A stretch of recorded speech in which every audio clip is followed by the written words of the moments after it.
Rudy, DK7PE, will embark on his third Pacific DXpedition from October 25th to November 19th.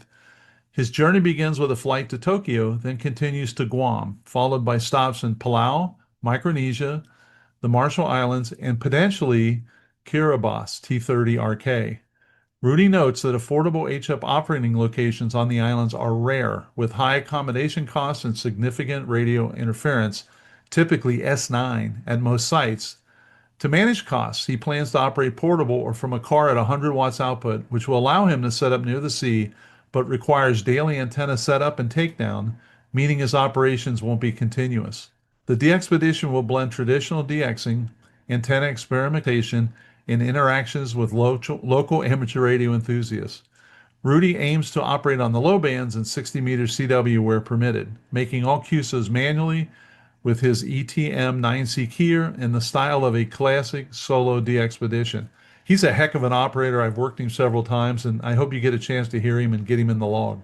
We'll be back with more from our DX mentor Bill Sawyer's AJ8B right after we take this pause for stations along the network to identify. You're listening to This Week in Amateur Radio. The youth PJ6Y DXpedition team to St. Eustatius and Saba have 4 stations on the air, with a 5th station expected to be QRV later this morning. They've had some lightning and rain, which has slowed them down a bit. Here's another situation where I just got an update about an hour ago. The young operators have surpassed 20,000 CUSOs already and counting as DXpedition momentum builds. The PJ6Y team has just surpassed 20,000 CUSOs, marking a major milestone in their on-air operations. The young amateur radio operators are taking full advantage of excellent propagation conditions, sharpening their skills, and connecting with stations worldwide. Operating around the clock, the team currently has 3 local and 2 remote stations active on the air.